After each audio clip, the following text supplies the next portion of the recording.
Welcome to Tryst with biology. और आज का हमारा टॉपिक है pollination and its agent. Pollination, transfer of pollen grain from anther to stigma. Anther से stigma पे पोलन ग्रेन्स का जाना। ये पोलन ग्रेन्स यहाँ एंथर के अंदर बनते हैं। जब पोलन ग्रेन बन जाते हैं तो ये कहाँ ट्रांसफर होते हैं? स्टिग्मा के ऊपर। इसे हम क्या बोलते हैं? पॉलिनेशन। अब देखो पॉलिनेशन जो है वो 3 टाइप्स की होती है on the basis of transfer. एक होती है ऑटोगैमी, एक होती है जियोटोनोगैमी और एक है जीनोगैमी। बेटा इसमें बहुत बच्चे कंफ्यूज किया है कि यार क्या ये 3 टाइप की है? ये दोनों जो है ऑटोगैमी और जियोटोनोगैमी ये होती है सेल्फ पॉलिनेशन, और जीनोगैमी जो है वो क्रॉस पॉलिनेशन को बोलते हैं। तो एक्चुअल में तो 2 ही है, लेकिन उसकी फर्दर डिवाइडेशन के बाद ये 3 तरह हो जाती है।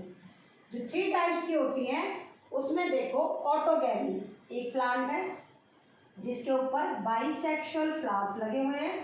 इसी के पास स्टिग्मा स्टाइल ओवरी मतलब फीमेल पार्ट है, इसी के पास एंथर है। तो ये यहाँ से यहाँ मतलब प्लांट भी एक है और फ्लावर भी एक है जिसके बीच में पॉलिनेशन हो रहा है। Transfer of pollen grain from anther to stigma of a same flower on a same plant. एक ही प्लांट मतलब फ्लावर ही एक है तो प्लांट तो होगा ही, बट हो गया सेम। अब आते हैं जियोटोनोगैमी। जियोटोनोगैमी कहता है कि जो फ्लावर है वो अलग अलग है लेकिन प्लांट एक है। मतलब सेम प्लांट के बीच में पॉलिनेशन होना बट डिफरेंट फ्लावर्स। अब एक प्लांट के ऊपर कई प्लांट ऐसे हैं जैसे कुकुम्बर है, उन जिनमें यूनिसेक्सुअल फ्लावर है। एक मेल फ्लावर होता है, एक फीमेल फ्लावर होता है। ये मेल है, फीमेल है, यहाँ एंथर लगे हुए हैं तो ये एंथर यहाँ फीमेल के स्टिग्मा के ऊपर ट्रांसफर हो जाएंगे। फिर प्लांट तो एक है लेकिन इसमें फ्लावर क्या है? डिफरेंट है, अलग अलग फूल के बीच में होंगे। इसका एग्जाम्पल क्या होगा? कुकुम्बर। इसमें क्वेश्चन भी आता है कि जो कुकुम्बर है वो मोनोशियस प्लांट है। मोनोशियस क्यों? क्योंकि पेड़ एक ही पेड़ पे दोनों सेक्स हैं, लेकिन फ्लावर इसके यूनिसेक्सुअल है। तो ये कहते हैं मोनोशियस प्लांट है तब भी इसमें जियोटोनोगैमी कैसे होती है? या फिर ये घुमाने के लिए बहुत अच्छे तरीके से देखा कि कुकुम्बर के पास यूनिसेक्सुअल फ्लावर है फिर भी सेल्फ पॉलिनेशन करता है, उसने हाइड कर ली चीज कि मोनोशियस है। तो आपको बताना है कि यूनिसेक्सुअल है लेकिन है एक ही पेड़ के अंदर, और सेल्फ पॉलिनेशन की भी जियोटोनोगैमी कर रहा है। वो एक ही प्लांट के ऊपर 2 फ्लावर के बीच में अगर पॉलिनेशन होती है तो उसे हम क्या कहते हैं? जियोटोनोगैमी। अब आ जाती है बात जीनोगैमी की। जीनोगैमी कहता है कि प्लांट ही अलग है, स्पीशीज एक होनी चाहिए। ये नहीं कि मैंगो की पॉलिनेशन बनाना के साथ हो जाए या एप्पल के साथ हो जाए, नहीं। स्पीशीज जो कैटेगरी है वो ए सेम होनी चाहिए। अब ये जीनोगैमी वाले में ये वाले फ्लावर नहीं होंगे। इसमें क्या होंगे? एक प्लांट में फीमेल फ्लावर होंगे और दूसरे प्लांट में मेल फ्लावर होंगे। मतलब डिफरेंट प्लांट है के बीच में अगर पॉलिनेशन होती है तो फ्लावर तो डिफरेंट बट ऑब्वियस होंगे। यहाँ से पोलन ग्रेन्स कहाँ जा रहे हैं? यहाँ जा रहे हैं फीमेल गैमेट के ऊपर। तो ये पॉलिनेशन होती है जीनोगैमी, जिसको हम क्रॉस पॉलिनेशन कहते हैं। और इसका एग्जाम्पल है पपाया। पपाया यूनिसेक्सुअल प्लांट है या हम कहें डायोशियस प्लांट है। 2 अलग अलग प्लांट के ऊपर इसके गैमेट्स आते हैं। इसको हम क्या कहते हैं? जीनोगैमी। ये तो थी टाइप्स ऑफ पॉलिनेशन। अब बात करते हैं एजेंट ऑफ पॉलिनेशन की। एजेंट ऑफ पॉलिनेशन में कौन कौन से एजेंट है और कैसे वो अडेप्ट करते हैं पॉलिनेशन को। एजेंट को अगर विंड के थ्रू पॉलिनेशन होगी, एजेंट का मतलब है कौन सा ऐसा इंसेक्ट है, कौन सा ऐसी एजेंसी है, कौन सा ऐसा विंड है, फ्लावर का है, वो मतलब कैसे कहाँ पहुँच जाएगा। ये तो हमने पहुँच लिया कि एक फ्लावर से बीच में है, दो फ्लावर के बीच में है, दो प्लांट के बीच में है, लेकिन पहुँचा कौन रहा है इसको। पहुँचाने का काम एजेंट्स करते हैं। एजेंट का नाम है विंड पहला, जिसको हम हाइड्रोफिली बोलते हैं, ये मैंने शॉर्ट्स में भी डाला हुआ है। इसमें जो है वो प्लांट, एग्जाम्पल है मेज। यहाँ इस मेज के अंदर किस तरह से पॉलिनेशन हुआ, विंड ने पॉलिनेशन किया। अब इसके पोलन ग्रेन की कौन सी अडेप्टेशन है, पोलन ग्रेन का करेक्टर या फ्लावर की करेक्टर कैसे, तो पोलन ग्रेन यहाँ लाइट होता है, फेयरी होगा। अगर पोलन ग्रेन लाइट है, हेयरी है, रफ है, तो वो जल्दी से उड़ जाएगा हवा के साथ। तो ये होगी विंड पॉलिनेशन की अडेप्टेशन। फ्लावर इसमें कलरलेस हो, नेक्टरलेस हो, कोई फर्क नहीं पड़ता। क्यों नहीं पड़ता, क्योंकि विंड ने क्या इंसेक्ट नेक्टर कलेक्ट करना है, ना नेक्टर कलेक्ट कर रहा है ना कलर देख रही है, तो ये फ्लावर कैसे भी हो सकते हैं। दूसरा है हाइड्रोफिली। हाइड्रोफिली मतलब यहाँ एजेंट वाटर, वाटर से पॉलिनेशन होती है। एग्जाम्पल है हाइड्रेला, वेलिसिनेरिया, ये एग्जाम्पल है जोस्ट्रा।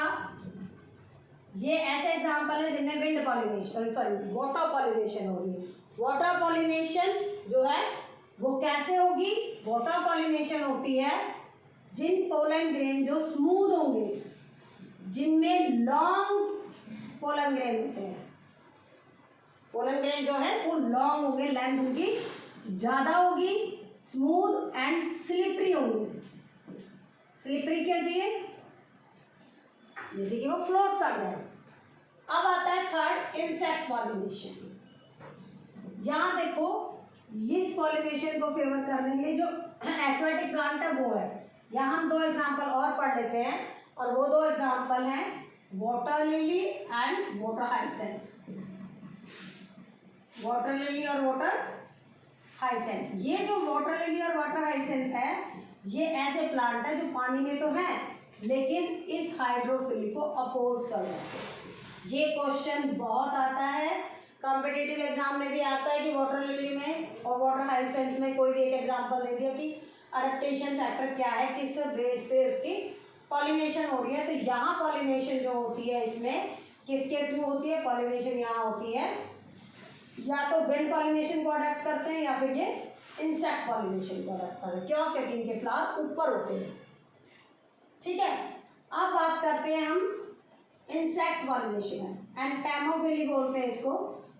एंटेमोफिली मतलब इंसेक्ट फेवर करेंगे, और बहुत सारे एग्जांपल है, चाइना रोज है, सैल्विया है ये, या फिर ऑर्निथोफिली, चौथी जो टाइप है ऑर्निथोफिली। ऑर्निथोफिली में आते हैं हमारे बर्ड्स, और इन दोनों का अडेप्टेशन एक ही है। अडेप्टेशन एक क्या है, अडेप्टेशन एक है कि इन दोनों में ही फ्लावर जो है ब्राइट कलर होना चाहिए। क्यों, थोड़ा सा लार्ज होना चाहिए, ब्राइट कलर तो जो इंसेक्ट और बर्ड्स को अट्रैक्ट करे। बर्ड में है तो फ्लावर को लार्ज भी होना पड़ेगा, यहाँ कम फ्लावर का वो चल जाएगा, जो स्मॉल साइज है वो चल सकता है इंसेक्ट में, लेकिन नेक्टर दोनों के पास होना चाहिए। इस नेक्टर की वजह से ही प्लांट पे इंसेक्ट या बर्ड्स अट्रैक्ट होके आएंगे। पेटल्स ब्राइट और कलरफुल होनी चाहिए। अब यहाँ जो है एक चीज आती है, कुछ होते हैं नेक्टर रॉबर। नेक्टर रॉबर क्या होते हैं, जो नेक्टर को तो चुरा लेते हैं और फिर पॉलिनेशन नहीं करते। ऐसे इंसेक्ट को नेक्टर रॉबर बोलते हैं, जो पॉलिनेशन में हेल्प नहीं करते लेकिन प्लांट से उसका नेक्टर ले लेते हैं। अब यहाँ ऐसे जो है नेक्टर रॉबर, उसमें क्या फायदा, जो क्या चीज़ है जो इनको ऐसा कराती है, तो मतलब वो क्या है, वो एक्चुअल पॉलिनेशन के मीन से नहीं जाते, उन्हें सिर्फ अपना नेक्टर कलेक्ट किया और वो चले गए। वो कैसे चले गए कि यहाँ और जिसमें पोलन ग्रेन कैसा होना चाहिए, पोलन ग्रेन होना चाहिए किसके लिए, ऑर्निथो और एंटेमो दोनों के लिए। कैसे होना चाहिए, दोनों के लिए स्टिकी, जिससे कि विंग्स में या उसके फेदर्स में चिपक जाए, स्मूथ और स्मॉल होने चाहिए, जो कि बर्ड्स पे और इंसेक्ट पे जल्दी से स्टिक कर जाए, जिससे कि वो चिपक के दूसरे वहाँ पहुँच जाए फीमेल प्लांट पे। इसके बाद आता है चिरपैट्रोफिली। चिरपैट्रोफिली बैट के थ्रू, चमगादड़ जो होती है उसके थ्रू पॉलिनेशन है। इसमें भी पोलन ग्रेन्स क्या होने चाहिए, स्टिकी होने चाहिए। फ्लावर यहाँ है जो लार्ज फ्लावर होना चाहिए, बड़ा सारा फ्लावर होना चाहिए। और ये ज़्यादातर नाइट ब्लूमिंग फ्लावर्स जो होते हैं उनमें होती है। वैसे मैंगो में भी होती है इसमें चिरपैट्रोफिली। तो चिरपैट्रोफिली का मतलब क्या है, बैट के थ्रू पॉलिनेशन। ये सारा था एजेंट ऑफ पॉलिनेशन और पॉलिनेशन की टाइप्स। अगर आपको इसमें कोई डाउट है या कुछ और चीज़ पूछनी है तो प्लीज़ कमेंट बॉक्स में